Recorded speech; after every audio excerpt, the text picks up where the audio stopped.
Welcome to FADA's Build America, Buy America, Preparing for Implementation webinar.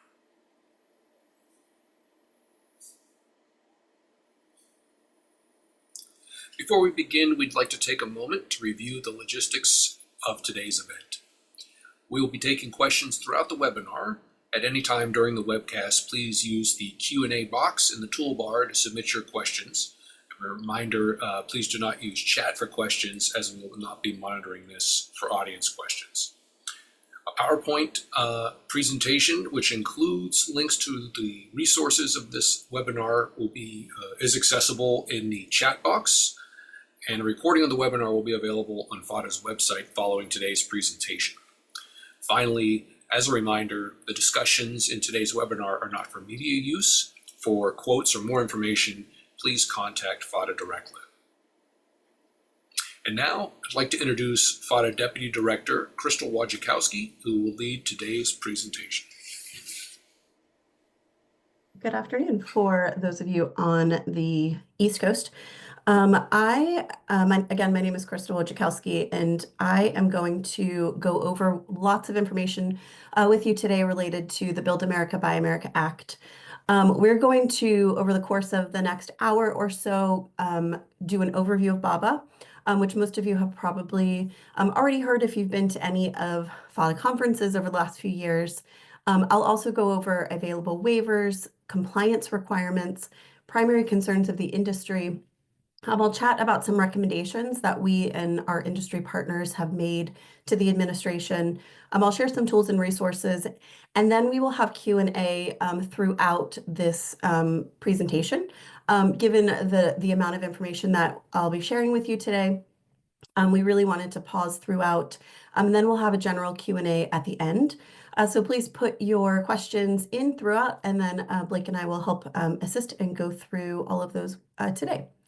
So there's lots of information to cover. As Blake mentioned, the PowerPoint presentation is being shared with you. That has lots of really helpful links. A lot of these slides have very detailed information, and I did that intentionally so that you could share this with your teams. So we'll go through them quickly, but just know, again, feel free to put all of your questions in the Q&A box today.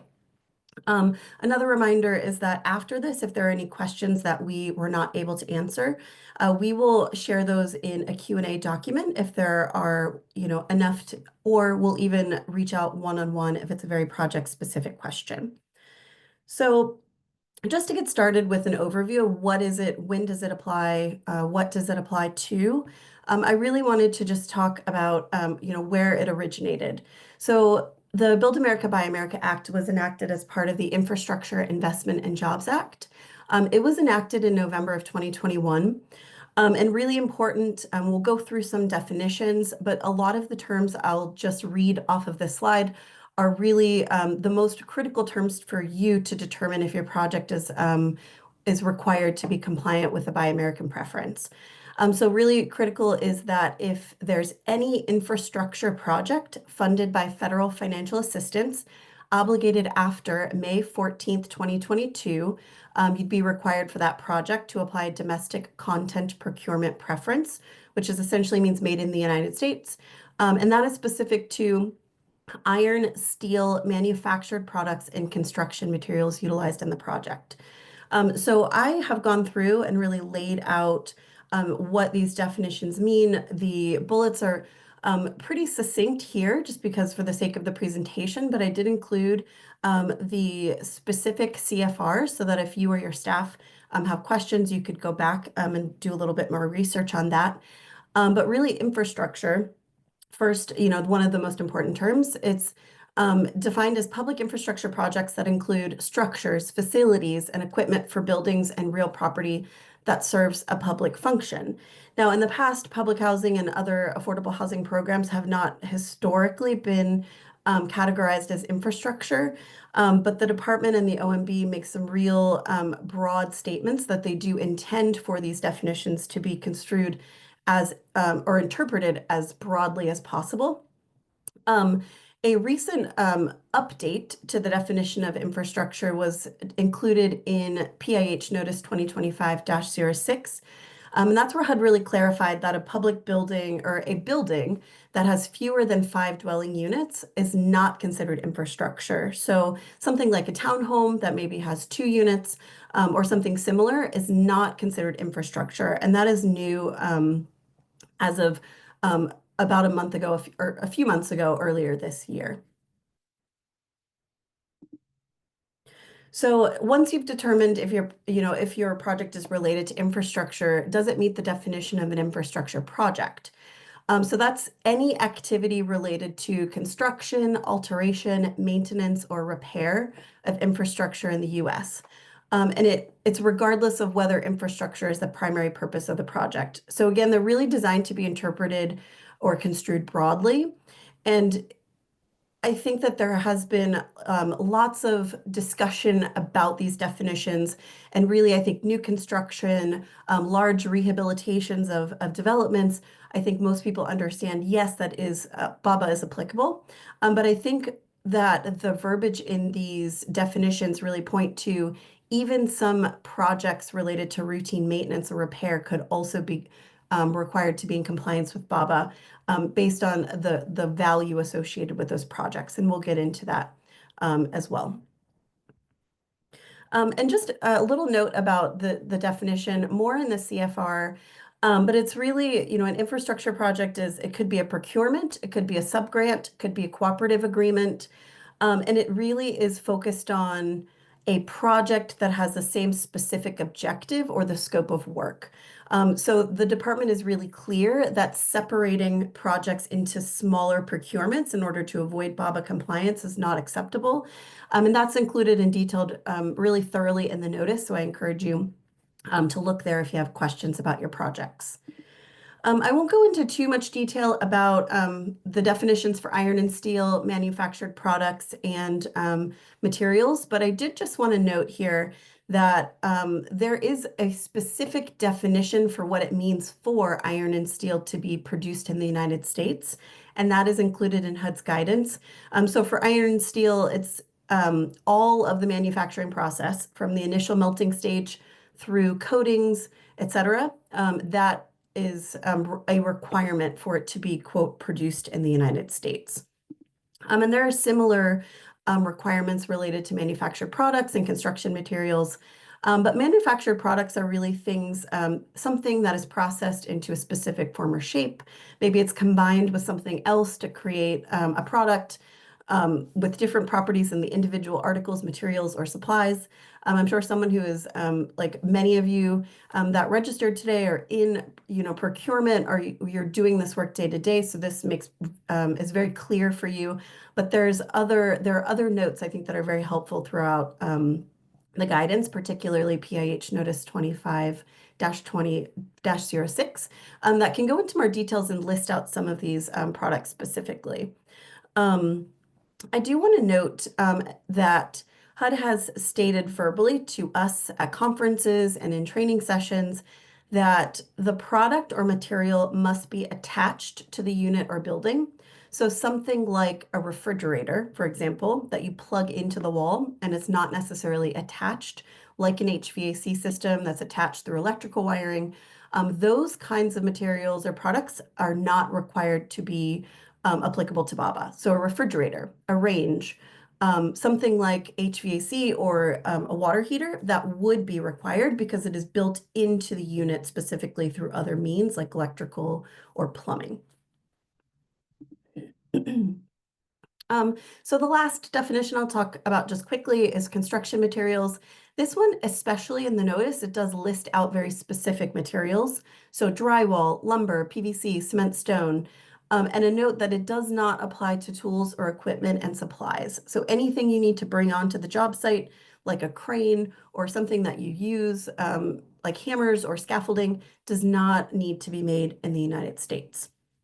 So after we've gone through these definitions, again, I really encourage you to go back to the CFR and the notice that has lots more information for you, but just an overview for today. The next thing I'd like to talk about is in what circumstances does BABA apply?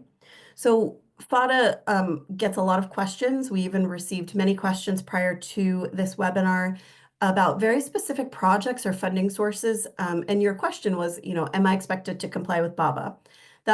These were really great questions. Nowhere in a notice or HUD guidance has there been a definitive list of the kinds of funds that BABA is applicable to. And it's really because the onus is really on you to determine and answer questions that determine if your project is required to comply. So the image that you see here is an image that was developed by HUD. It used to be on the HUD website. They have made some changes. The department has stated they've streamlined. So some of the things that used to be available related to BABA are challenging. They're hard to find. But I have this here for you. This has been around for the last couple of years. And it really is a flow chart to just take a look and to determine if you maybe suspect that your project might be required. So it goes through in green that, if you go through this flow chart and the things in green apply to your project or your agency or the type of funding, then that will let you know that BABA is applicable. And then the things in blue just shows you that it may not apply. This is a very generic flow chart, so I think it's a good starting point. But then the next slide, I'll go over just process step by step how you should determine. So really, there are 6 steps to kind of step back with your staff. Maybe that's your procurement team, maybe that's your construction team, your development team. Maybe that's just one person at your agency that sits down and really answers these questions. So the first thing is, are the funds being used for an infrastructure project? And I put them in quotes because that means that there's that specific definition that we talked about. Does the project use federal financial assistance? Does the project use products subject to BABA? Things that we talked about, iron, steel, manufactured products. What was the date that those funds were obligated to your agency or maybe your state or locality? Because it is the date when HUD obligates that to the grantee recipient. So it really is based on that initial obligation date. We'll talk a little bit about that. And, if you were to answer yes to all of the questions 1 through 4, number 5 is your project covered in whole or in part by any of HUD's general waivers? There are a few waivers that we'll talk about today that get down into ways that you could waive the requirement. And if those waivers don't apply to you, maybe there is a project-specific waiver that you could specifically apply for.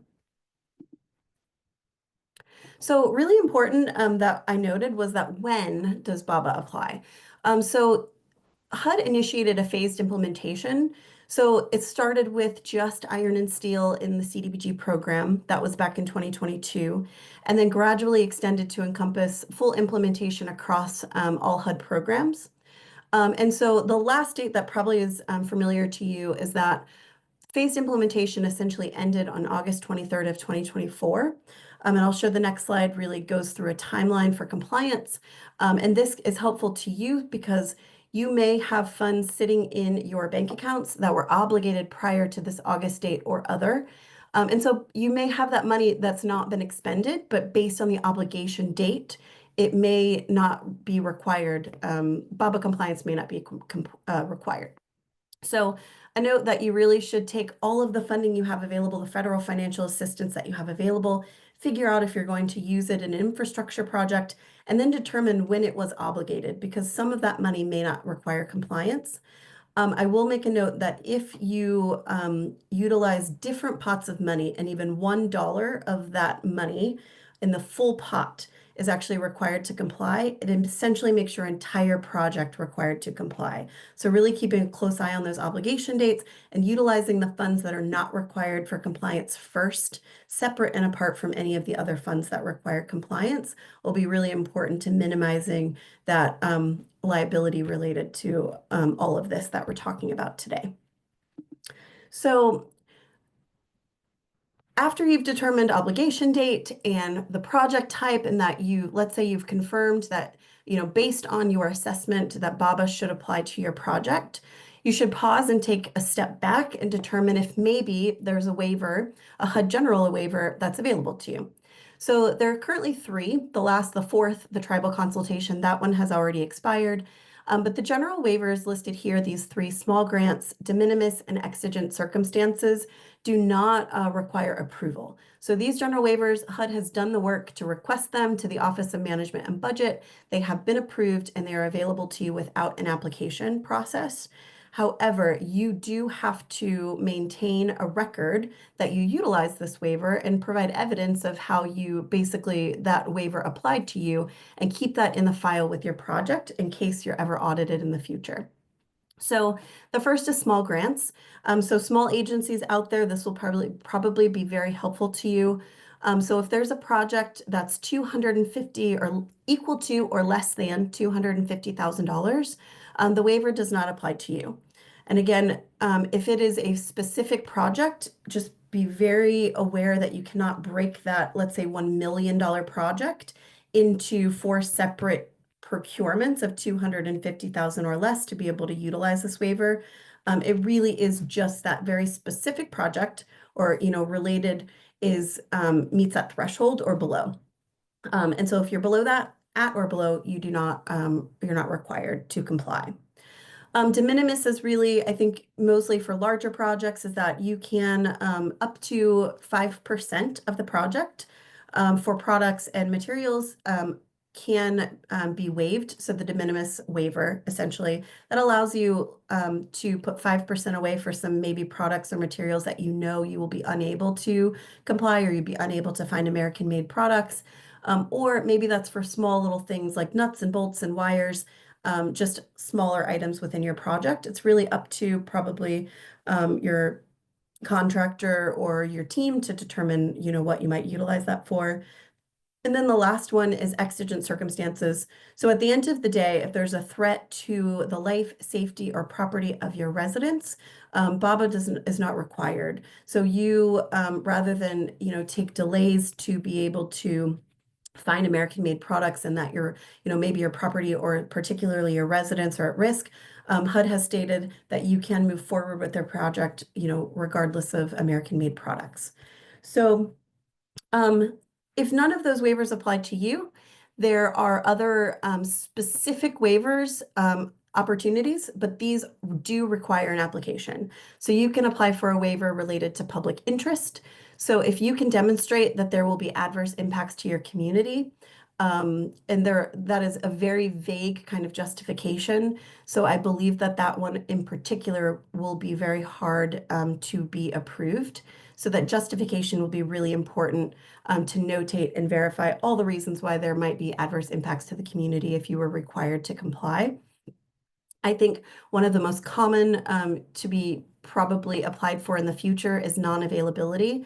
So if you're unable to find a product that's produced in the United States in sufficient quantities or of a satisfactory quality, then you could, in theory, possibly be approved for a waiver. The last one is unreasonable cost. So if requiring to comply with BABA increases your overall project by more than 25%, then you could potentially apply for that waiver. Now that is a very high threshold to match because you're looking at the 25% of the entire project rather than just the cost of materials or products. So that threshold would be hard to hit. But it's really important that you document for your justifications for your waiver process in the future. So one last slide before we get into some Q&A is if you believe that you have a project-specific waiver application, then you want to apply through HUD's waiver website. I have the link here, and all of these links are available in the PowerPoint presentation that was attached in the chat. There is an email address, so buildamerica@hud.gov. I believe that's probably usually answered by Robert Dalzell at HUD. He is HUD's resident expert. So if you have waiver-specific questions, you should reach out to Robert through this email address, and he can really help to guide you for maybe, the types of justification or the types of evidence you might need for your waiver. Or maybe you've just got lots of questions for very project-specific concerns, and you can reach out to him as well at this website. There's also a training video that I linked to that shows you step-by-step how to complete the waiver. And HUD notes that there's no mechanism to save the application. So you'll have to come to this waiver website with all of the information to complete the waiver all at one time. Just a note before we get into Q&A is that to date, there has only been one project-specific waiver approved, to my knowledge, and that was related to a project with solar panels. The contractor, the grantee was not able to find American-made solar panels, so that does exist. Those waivers are available to the public. They are made public and open for public comment. And so at the OMB's Made in America office, you can actually look at these waivers and could even in the future when HUD receives more of them, be an opportunity for you to know what kinds of materials and products you'll need to apply for non-availability waivers specifically in the future. So I will pause to take a few moments for some Q&A. We have a lot of questions coming in. Some are compliance related, which we'll hold for the next section. This first one is asking, does Section 8, Section 9, and or 18 funds in a project trigger BABA? And what if they are only used for the design and not construction? So if they are only used for design, will BABA apply to the construction for the project? Sure. So that's a great question. Like I mentioned before, there really aren't any list about what funds are required to comply with BABA. I will say that Section 9, so public housing, operating, and especially capital funds, they would be required to comply. Again, take a look at the project size. So if it's at 250 or less, as far as your project size, you fall under the small grant waiver.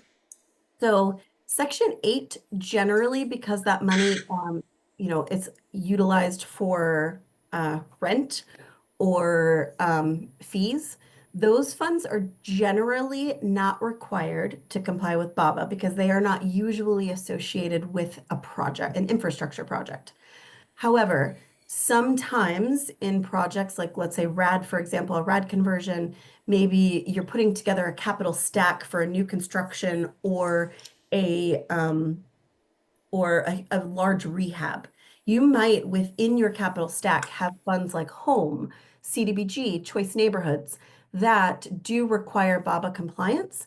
And because they are a part of the whole, that requires the whole of your project to be in compliance with BABA. So it really is, in many of these cases, a very case-by-case basis. And you really just have to look at all of the definitions, the project as a whole, what kinds of funds, the obligation date, what kinds of projects. And then the last point to kind of answer the question related to design is I can't give you a specific answer to that. That is a really great question, and I can follow up with Robert at HUD about that. My gut says that it would be part of the scope of the project, but because in design you're not actually utilizing construction materials or products or iron and steel, that you would not be required to have those funds comply with BABA. Blake, do we want to do one more question? Sure. This next one is, would a small PHA that converted all public housing units to project-based vouchers via RAD and only has housing choice vouchers otherwise be subject to BABA for anything? So that is another very situational question. So I would say at first glance, no, unless, again, you'd have to look at your capital stack. So if you have already converted let's say your construction, your rehab is already complete. And so moving forward, the only work that you're doing on your property is your routine maintenance and maybe capital projects, but that is paid by money through the rents that you've collected from your residents for your reserve for replacement. Then I would say that no, BABA does not apply for that unless you add home or CDBG, other federal financial assistance to the project to make the project whole, let's say to fill gaps. But if you're in the conversion process and you're utilizing PBV money, for example, within a larger project for new construction or rehab, then maybe BABA would be required in that case. And again, these are very project-specific questions, which they're great questions. They are currently questions that HUD has not provided answers to. So us in the industry are really trying to read between the lines with the definitions and really provide this kind of information to members, which is why we're having this call today. But these are really excellent questions that we will compile and send to HUD now that we're getting closer to compliance. So compliance date is passed, but really now you're starting to think about using those funds that have were obligated to you by the department after that August of 2024 date. So, and Blake, we'll just pause on questions for now. We'll save them for the next little section. And again, Blake noted that there's lots of questions in the chat, and we will do our best to get to as many of them as possible. And then also likely provide a Q&A document after this, following the session. So I wanted to get into a few moments on compliance requirements. We have done a lot of presenting and really educating our members and others about just what is BABA. But one thing that we really haven't done, and part of the reason why we have this presentation today, is talked about compliance requirements. So what is expected of you, once you've determined that you're required to comply. So a note, self-explanatory, but PHAs are ultimately responsible for ensuring compliance with BABA. So I'm going to talk a little bit about some sample contracting provisions that I would encourage you to speak with your attorneys about, or work with your procurement team on to develop. But I do just want to note that regardless of these contracting provisions that you might put in the documents with your architects, your engineers, your contractors and subcontractors, it is ultimately still your responsibility, even if they've signed these documents. And a note that a breach constitutes a violation of the terms and conditions of the grant agreement. It could, the department or other federal agencies could pull money back after an audit if they've determined you're not in compliance. And really, these conditions should be included in any contract you have moving forward. So I do want to thank Howard Baum of the Housing Authority of the City of Los Angeles. He's done lots of work on BABA. He is one of the industry experts on BABA compliance, and we've had many conversations together, and I appreciate all of his time. He actually made a sample contracting document available on HDLI's listserv. I just quickly included some of the text just so that you know what to expect, but also this the title of the slide, you can click on that sample contracting provisions and it will take you directly to that document. It's about 3 or 4 pages, and again, take a look at that and speak to your own local attorneys, but it really does include some standard language that you should now be or have already been incorporating into your contracts with your contractors, subs, etc. So some of the provisions would be, confirmation of compliance. They're agreeing that they're required to comply. Insisting that their opinions and estimates reflect the cost of compliance and materials. You can list in there very specifically how you expect them to keep records, what you require of them as far as record keeping and examination rights.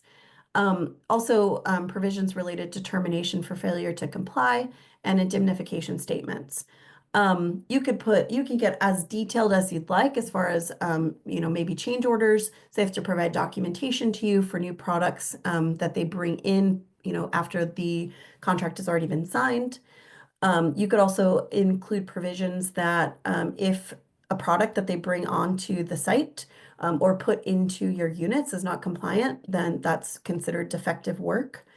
You could require that they provide all of the manufacturer certifications prior to the items are even delivered to your project. So these are very specific provisions that you could add to your documentation for your contractors or requirements for them to sign.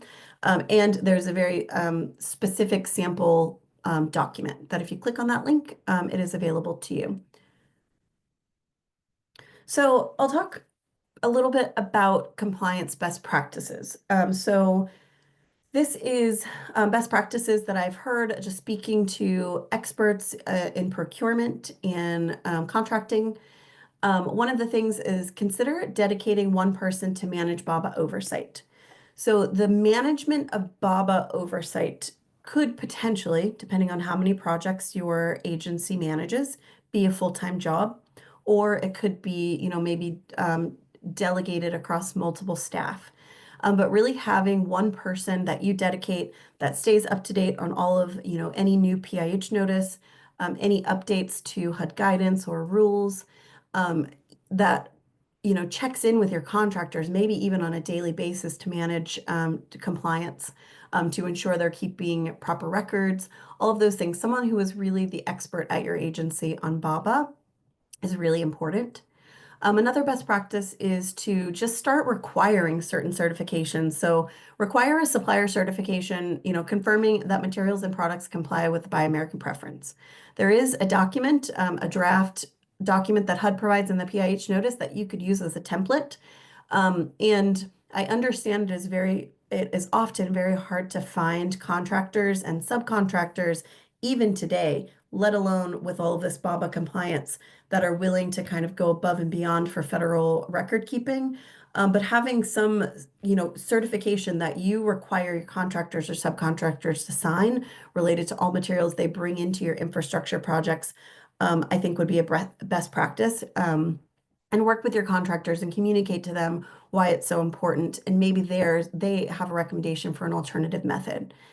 Again, ensuring, then this is really not a best practice. It's actually a requirement that you really ensure that that language that we talked about various different provisions you could add, but some specific language about that contractors, suppliers are responsible for the cost of non-compliance if they bring to the job site or incorporate into your project non-American made products, unless you have a waiver. And one best practice that some housing authorities that I've spoken to have done, and I think this is a really great idea, is request with your when you put out a bid, request a BABA compliant and a non-BABA compliant bid. Now, this does put the onus on the contractor. It essentially requires them to do double the work. So I do understand that that is a big ask, especially in smaller communities with a lot, fewer options for contractors and subs. But if you are able to get a BABA compliant and a non-BABA compliant bid, you have at least the foundation for a waiver request. All of the information you would need to submit a project-specific waiver may be related to non-availability of products, may be related to unreasonable cost, and that really puts the work in the contractors kind of, makes it essentially their job to do that first effort or due diligence for you in the event you'll need a waiver request. Again, as related to any of our best practices and just provisions, I really, really encourage you to seek legal counsel. So make sure your attorneys are reviewing all these things to make sure that they are in line with your state and local laws. So in the first slide, we talked really about overview. As far as the management of BABA oversight, hopefully you have that one or two people that are the expert at your agency. But just some reminders that for this, documentation will be critical. I'll note that as the last bullet, HUD does not require a specific format for compliance at this time, which is really frustrating because they're expecting you to document and keep those records, but they don't provide you with a specific format to do that. PHADA, we've later in this presentation, I'll show you some tools that we've created to help you with this, but it really is in your hands to develop the record keeping requirements and the kinds of documentation that you want to keep in your files so that if and when you ever potentially have an audit, maybe by the Office of Management and Budget, maybe by the HUD IG, it's unclear, none has happened to date, none have happened to date, but really just making sure you have all your ducks in a row, maybe even over document at least in the beginning until we fully understand what you might be audited on, and putting all of this documentation directly into the infrastructure project file, whether it's hard copy or electronic. Really ensuring that all the facts are recorded surrounding the job. So any decision you made related to a general waiver, an application for a project-specific waiver, the choice of a product by your contractor, that all of that is being recorded and written down in the file, so that if someone leaves your agency, that it's not that institutional knowledge of the project does not leave with them, that it is in the file. You really also, it is important that you update your procurement policies and procedures to reflect this new standard of compliance. And for each agency, again, that is going to be different because HUD does not require a specific format. Now, if agencies out there already have these kinds of policies and procedures that they've developed based on BABA compliance, please share them with us because we do have a forms library on FADA's website, and we can get that added up. We can even remove the agency name and just leave it very boilerplate so that we can, share with our industry partners together and work through this together.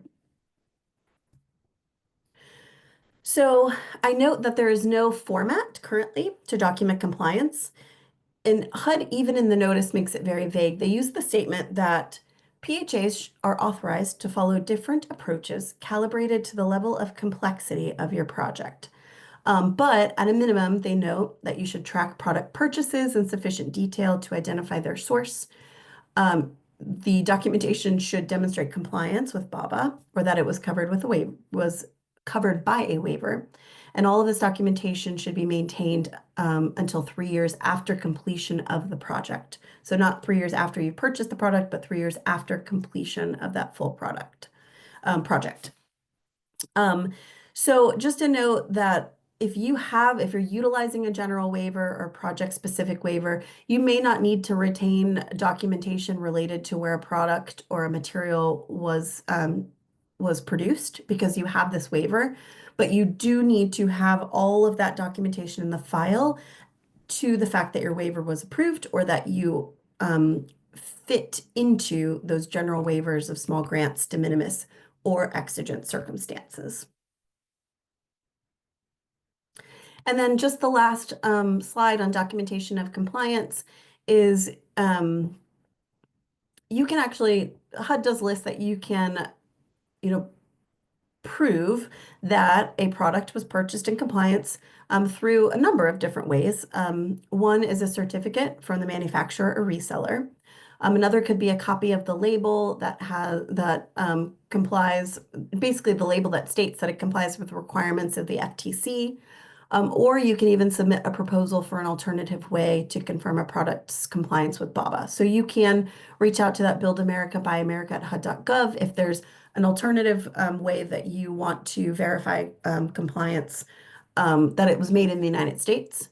I will note that it seems simple, these bullets seem simple. However, there is not really a market for these kinds of things yet. So you cannot at this time for most products go into Lowe's or Home Depot or Ace Hardware and find a label on boxes, not at this time. So it really is going to take some time for the market to kind of catch up to these requirements. And so sharing again with us things that you have found or a lack of something is really important. And really communicating to HUD's office, the BABA office, about ways in which you're really hitting obstacles is important so that they can support. So there are some minimum due diligence search requirements. So once you've determined BABA is applicable, you've gone through all of the best practices to find a product. There are very specific ways for you to search for those products. So HUD expects you to, utilize a standard that that purchasers have used in the past. So do what you've always done to find materials. But then if you're unable to find them made in the USA, that minimum search requirement is based on the cost of the purchase in whole. So a micro purchase, a small purchase, or purchases that meet or exceed the simplified acquisition threshold, all of these in 2 CFR 200, those are where you can find the definitions for those. As the product or as the purchase gets larger, your due diligence expands. And so we have actually completed or created for use checklist for you to be able to utilize in your offices and for your staff to really walk through those requirements based on the notice. And I will actually show you an example of that in future slides. The last thing I just wanted to talk about was safe harbor procurement strategies. So I only have two because we're still very early in this compliance kind of process for projects. There are not very many projects to date that have been required to comply, though this number will increase soon and over time. But one of them or two that are in HUD's notice is to designate BABA compliant products prior to procurement. That seems very obvious to me, but to step back, I really think that this just means for you that a lot of planning will have to occur in the beginning, prior to any of the work related to your project as far as design, um, and bidding out these jobs, that you'll really have to kind of step back and think about every single product or material that you might be utilizing. Maybe you have a contractor that you work with often that is really kind of serves as your, subject matter expert, in your local community, and you often go to them when you have questions, and they often, bid out on your projects. Really talking through with contractors and your architects and engineers about the kinds of products, and really starting to look well in advance so that you have exactly what you need so that this does not delay projects in the future. And then the last one we talked about already was just requiring bidders to submit both BABA compliant and non-BABA compliant proposals. And this really, I think, it gives a safe harbor for you because the work has already been done, to begin your process for a waiver. So just one key takeaway before we take a couple of questions is that at the end of the day, regardless of provisions you put in to your contracts, regardless of best practices and safe harbors, that compliance ultimately rests with you, the PHA, and is ultimately your responsibility. And so again, why that's so important to have an expert on your team that's really in this day to day when you have active projects, and ensuring that your contractors, your engineers, everyone is on the same page with you and following all of the steps toward full compliance so that you won't have any issues in the future if there were to be an audit. All right, so Blake, let's just take two questions and then we can save the rest for the end. Okay. All right. So this first question is for compliance. We've been asked on a project to provide a list of materials used on our site that are BABA compliant. However, we are doing a rehab project where not all the materials are fully accepted yet, and will be accepted over the course of the project. Is it possible to provide the list of products just at the end of the project, or is there a requirement to provide it as we go? Right, and that is a great question. I've had conversations about this with Howard Baum at HACLA, because often, you can prepare and prepare and prepare and not know exactly what products and materials you'll need until the very end when you close the project. And so that's a really, a really important point and something we haven't, spoken to HUD about. FADA has not spoken to HUD about. And I think, the next section we'll be talking about advocacy, and the work that the industry groups have been doing on your behalf related to BABA. And I think that's a really excellent point for us to be bringing up, because you are doing your best to be in compliance. But again, things change throughout the project. And so you may not know until the very last day of your project exactly what products they are. And really just throughout, again, you have to be ensuring that before anything is purchased by your contractor or a sub, that they have provided, whether it's just like maybe it attaches to the change order, maybe that gets discussed in your weekly or daily discussions with your contractors, but really trying to build in some policies and procedures to avoid products being purchased like midway or at the end of the product. So I know I haven't answered your question directly, but I will ensure that we're having this conversation with the department and the OMB so that they can hopefully provide some guidance about how to handle these things moving forward. Next question. Can projects piggyback on waivers approved for other projects in the country? So at this time, no. But that is actually a recommendation that FADA has made, because if there's one agency that has already done the legwork to determine that there is not a specific product made in the United States, and their waiver is approved, it's obvious that any other housing authority that needs that project is going to have to go through the same steps. And so one of our recommendations, and I'll talk about that in our future slides, is to, if you see HUD making available, which they already do, there just aren't enough of them yet. But I do believe that is temporary, that there'll be lots of waiver applications coming through soon. That if you see something, like I mentioned, solar panels, that you should, yes, be able to piggyback because the work has already been done. There's always already evidence that this project or product doesn't exist made in the United States, and that you should be able to piggyback. And that is our recommendation, and we'll continue to advocate for that too. Blake, let's go ahead. I'll move forward, and then we will finish out as many questions as we can at the end. So that question was a great lead into our next section, which is just things that, having listened to me speak for the last 45 minutes, these are probably things that you have already thought about or have come to mind as you listened. Really, I just listed these here, that these are primary concerns that we have been sharing with HUD and the Office of Management and Budget.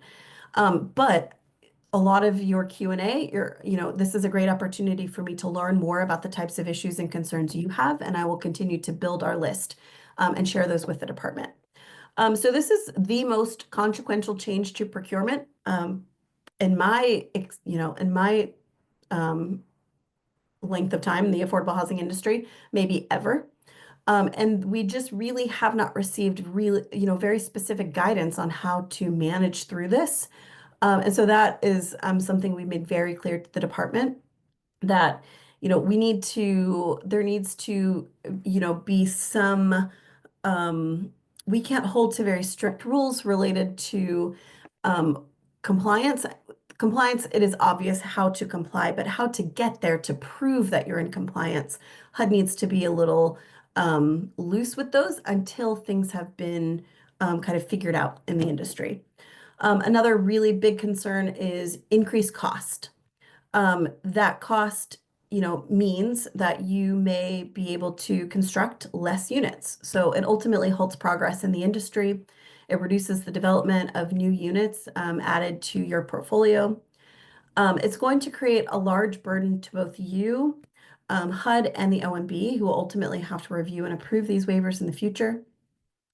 We suspect that these waivers will create long delays for you, which is why, again, preparing as much as possible in the beginning to kind of gather all of the documentation you need for a waiver request is really important. Ultimately, this is contrary to the current administration's kind of goal, is that BABA will, force taxpayers to pay more for less. It will also have adverse impacts to small minority women-owned businesses and Section 3 businesses. It's going to limit your ability to compete for funds. So one of the things one of our members has brought to our attention is that it's going to increase the cost per unit, and that could put you out of outside of state housing finance agency limits, for example. And you may choose not to accept a small grant that fills a gap because it will then require that your entire capital stack is required to be in compliant with BABA.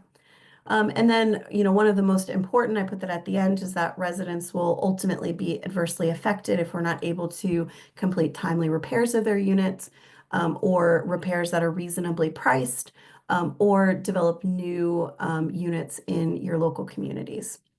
So given all of these concerns, we have really been advocating since 2023 and even probably prior to that, when we were made aware of this regulation coming about. We have shared with HUD all of the impacts, or most of the impacts. Again, I really encourage you to share the specific impact it has in your local community so that I can continue to build our list for the Trump administration, for HUD, for the OMB. And there's lots of unanswered questions. Some of the time I feel like I'm not able to answer questions specifically when I'm asked because there's a lot of gray area right now. We did send a letter to President Biden in 2024 we requested ultimately that housing be exempt from BABA due to the added time and cost and that it really undermined efforts to achieve housing goals. We are not successful, but we continue to press that affordable housing federal financial assistance is exempt. So just in 2025, we wrote again to HUD to the new administration with specific challenges that this would create for your agencies. And then we resent those concerns in March with the additional specific recommendations to make BABA more workable to you. So in lieu of an exemption, which is our ultimate goal, some ways that the department and the OMB could make this more workable. And so I want to make sure I leave enough time for Q&A, but I do just want to note that we have provided recommendations related to expanding and improving upon existing general waivers. So, for example, the small grants, 250,000, that is for the project as a whole. One of our recommendations was 250,000 would be the threshold just for the products, which would make that waiver available to many more agencies, even some large agencies, depending upon the project size and cost. We have recommended that, just like one of you mentioned in the Q&A, that things that would be today a project-specific waiver could become a general waiver for all housing authorities, especially related to products and materials like being not available, made in the U.S. We've requested some changes to the unreasonable cost waiver. I mentioned in the beginning that that was a very high threshold. So we've requested some changes to that HUD could make that would make that waiver more available to you all more often. We've requested that that HUD and the OMB streamline their waiver application process. The form itself seems pretty straightforward, but does require lots of documentation and justification to be uploaded into the system. We've even asked that HUD or federal financial assistance within capital stacks just be exempt completely. And then other smaller recommendations are things around clarifying definitions and creating uniform guidance. If you're close to this, you'll notice that HUD's PIH guidance and HUD's CPD guidance are slightly different as far as expectations to compliance. And so, requesting that they make that uniform so it is makes it easier for you to comply and is less confusing. So with that, I will just note that in your slideshow, there are links to our website with resources. We've got a resource page for BABA.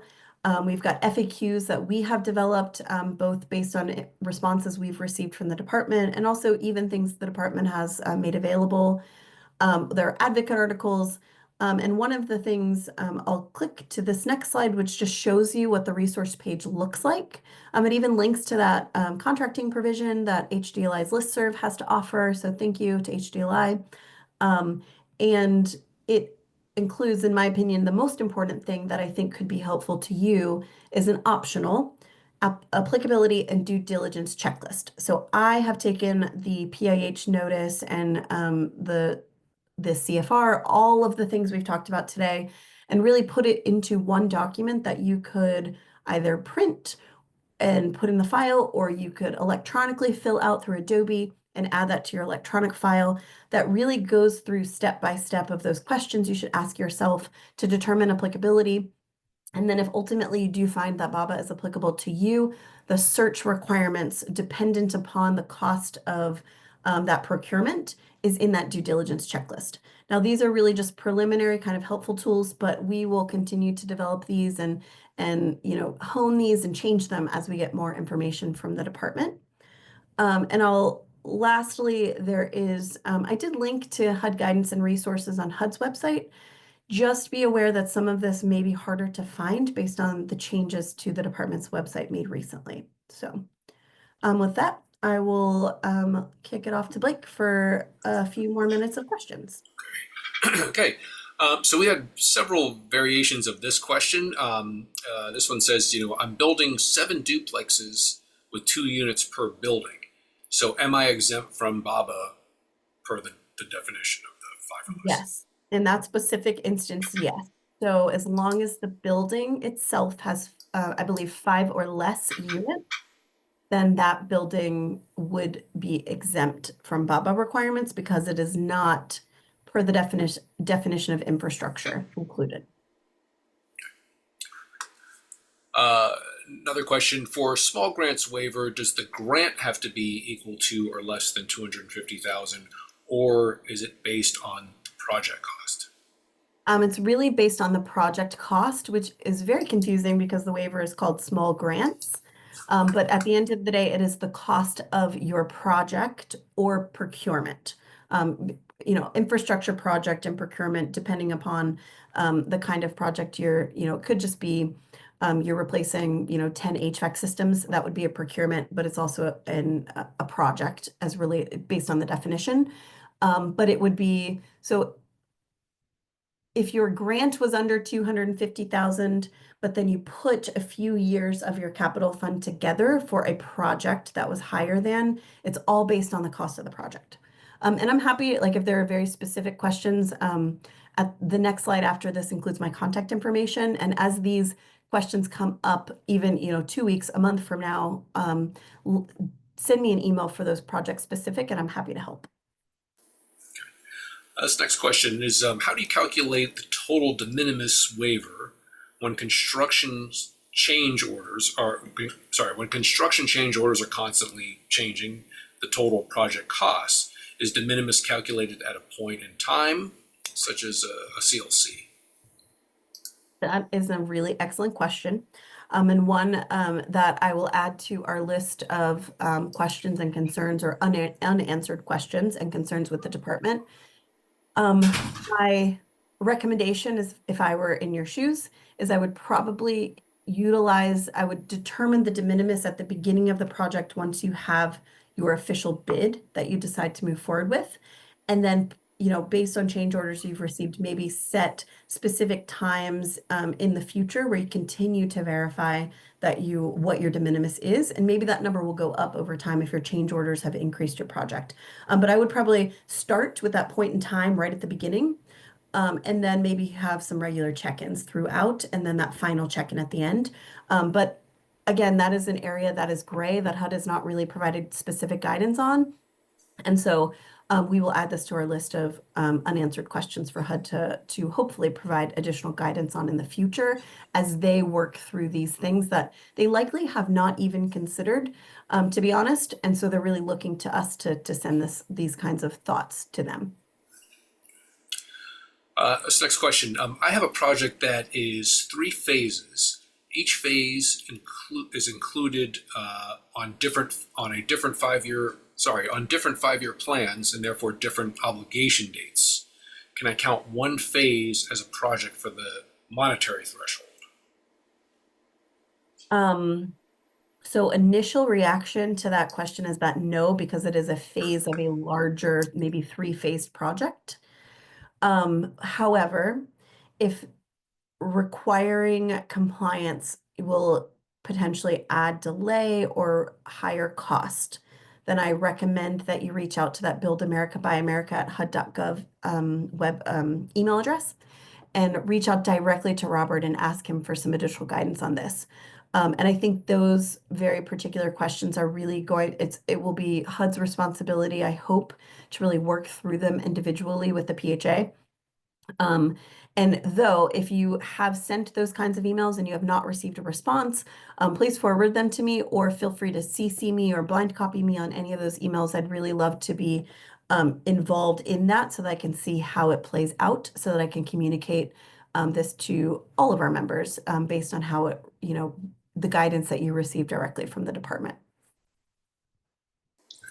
This next question, I think this is like a particular brand, but it's is a European manufactured product allowed to be used? So it's a U.S. owned company, and these are called Intus windows. It's a European manufactured window. It's a U.S. owned company, but manufactured outside the U.S. So is that, I guess, fall under BABA? I believe no, because based on the definitions and definition of being produced, it has to be produced or manufactured inside the United States.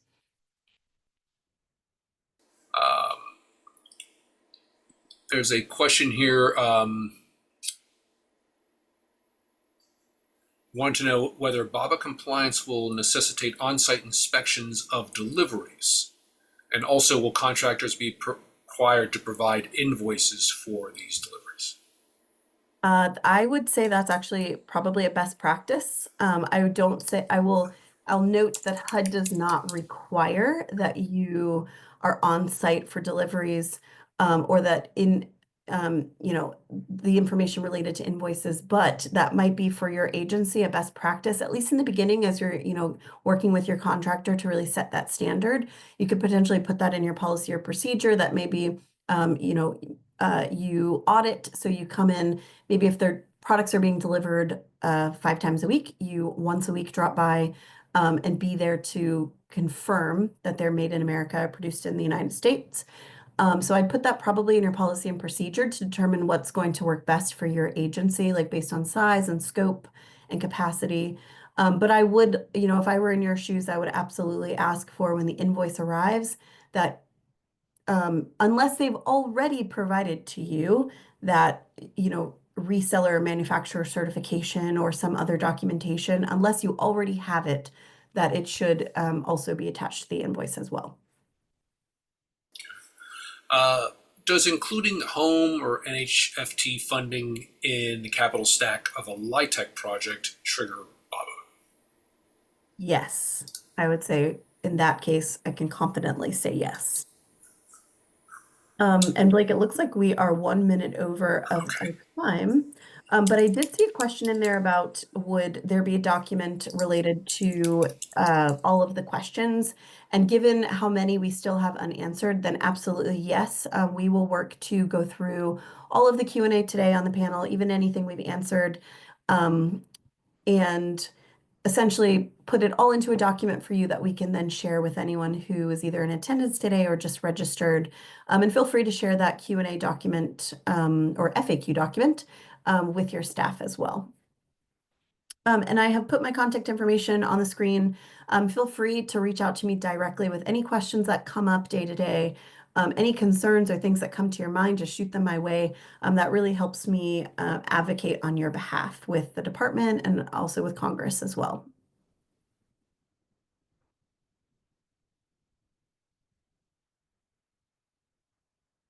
All right, well, we would like to thank all of you for attending today. A recording of this webinar will be available on PHADA's website soon. And we'd also like to, at this time, remind you that there is still time to register for PHADA's 2025 Annual Convention Exhibition in Seattle, from May 13th through the 16th. And as Crystal mentioned, we will be holding a session on BABA at our conference, currently scheduled for Friday, May the 16th. In just a moment, you'll be redirected to a short survey, which we invite all attendees to participate in. We really do appreciate your feedback. And thus concludes today's webinar. And we'd just like to thank all of you once again and have a wonderful rest of your day.